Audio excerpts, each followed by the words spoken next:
Hello,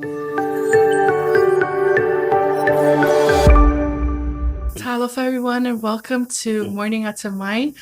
My name is Merenita Setu, a student at ASCC in the Inclusive Emergency Management Program, and I will be your host for today.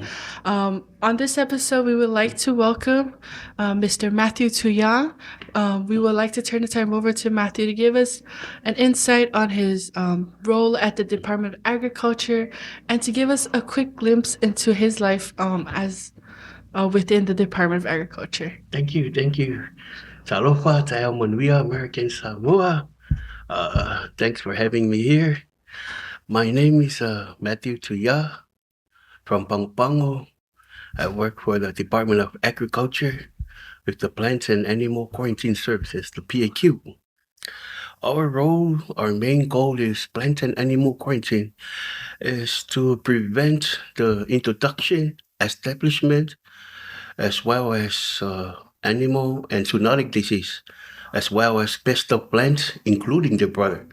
All in all, our main focus is to inspect any agriculture commodities coming into our territory with border security, monitor border security, and also deny entry of infested agriculture goods. We work for the port of entry. Our team, we have a team at the airport. We have a team at the seaport. We have a PAQ team at the post office. And also we have a team at the Starkey's fish mill. Our goal and our main focus is for agriculture commodities coming in. As you all know, that a prime example for this kind of pest or virus way back, I think, 2003. 2003 when taro leaf blight struck our island and it was devastating. So that is our main focus right there, just to control and to take care of the plant diseases that carried by plant pests and also animal diseases.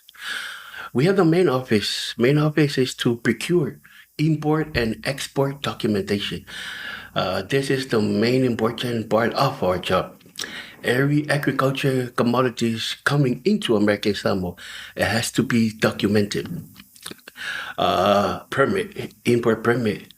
We here in our island, we have a lot of falaflaves. So we used to hear our auntie, call our family in the beer, bring a fine mats, bring a lot of Coco Samoa. So if you are thinking to bring fine mats from a beer to Pango, it has to be comply with an import permit. So that import permit stated that when printing fine mats, it has to be a phytosanitary certificate from a beer to accommodate that the fine mat it's already been clear and clean. But at the airport or part at the airport, we are clearing the flights, clearing passengers, and also cargo, even the waste disposal, the garbage. I think that is one of the pathway that best enter our shore is from the garbage, even same as the seaport. But I think the fun thing of our job is we work together with some of the agency, AS Custom, Public Health, DMWR Enforcement, the EPA, Port Authority, even Homeland Security. So it's just like they say, teamwork makes the dream works.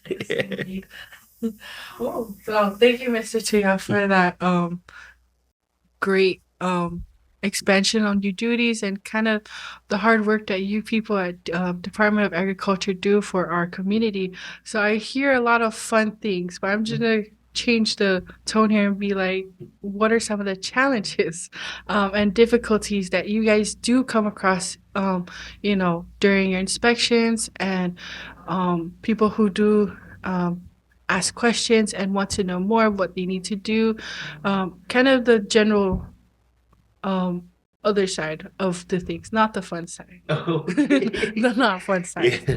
I think the main challenge with our side of the field of agriculture is the limited resources and language barrier, especially the documentation.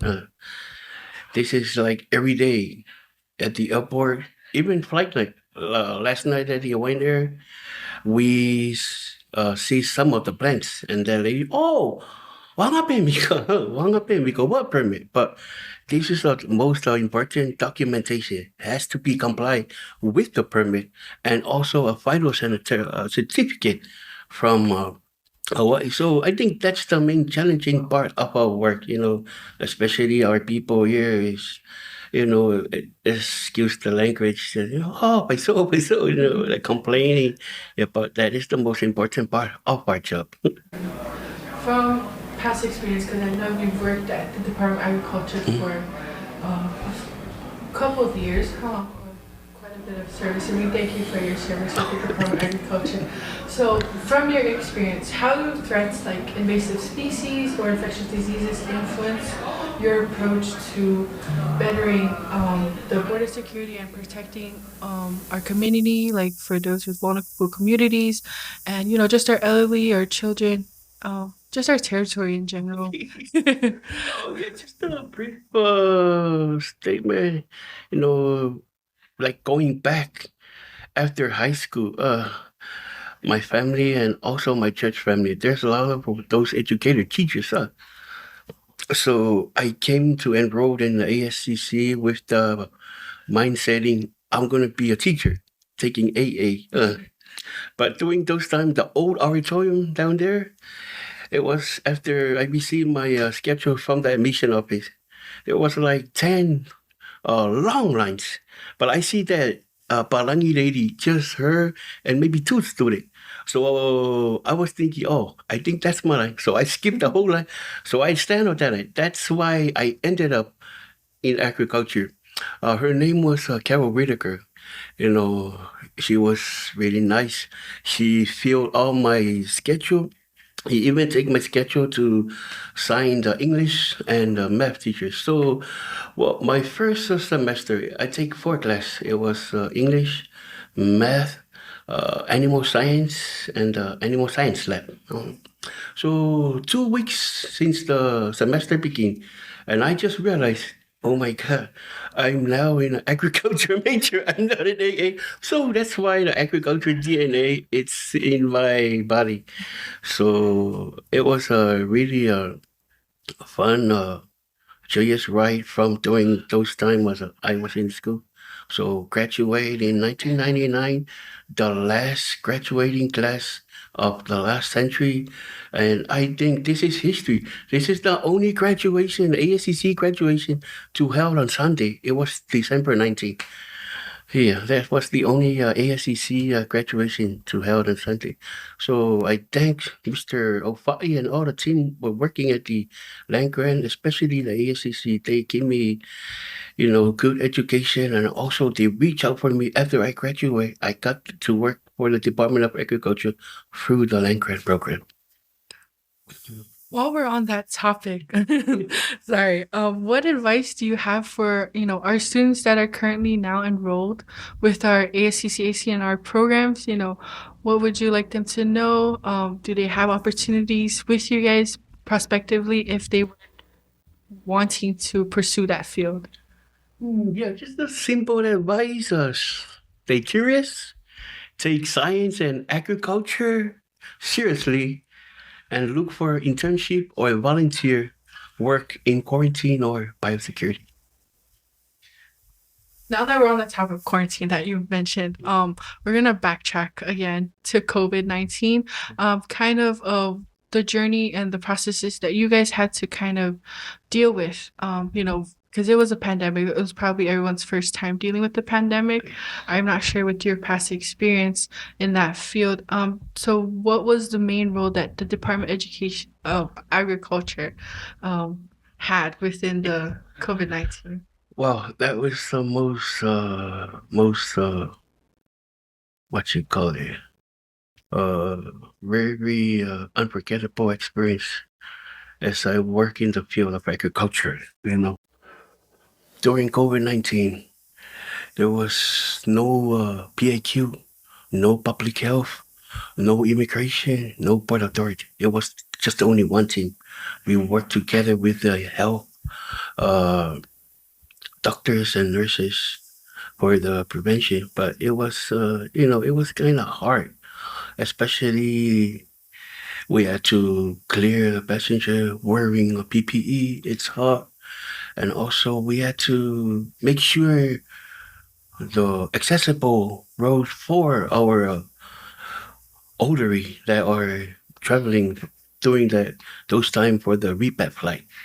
But it was a very good experience with doing. I think thanks to the COVID-19 that we all have a state of mind when pandemic or major pest threats, invasive species reach our shore is stand together. All the clearance party stand together and everybody work together just for protect American Samoa.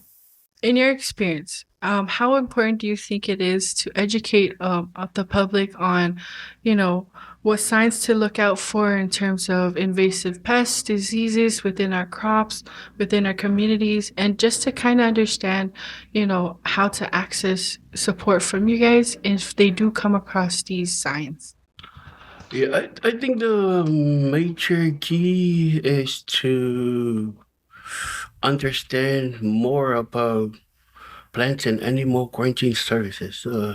Because I think right now some of our passengers that are coming, they say, "Oh, it's the custom. It's the custom." We had a case last week. Some passenger was bringing agricultural commodities.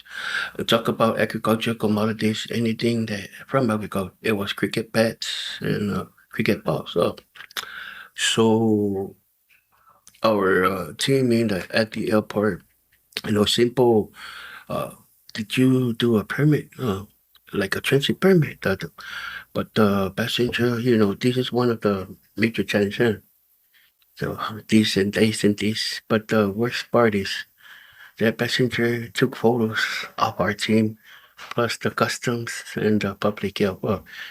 So people were bashing us at the social media, but it's okay, as long as we're doing our job and protecting our biodiversity, our land, our environment. But uh, so a lot of people are labeling us. Oh, it's the customs, it's the public health, but we have a part to we play a major role part with plants and animal, especially biosecurity, because they say that biosecurity is everyone's responsibility.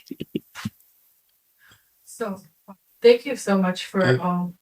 taking the time out to answer our questions. So, just the final question is just are there any final advice that you would like to give to the general public about the importance of reaching out to the Department of Agriculture should they have any questions and so forth?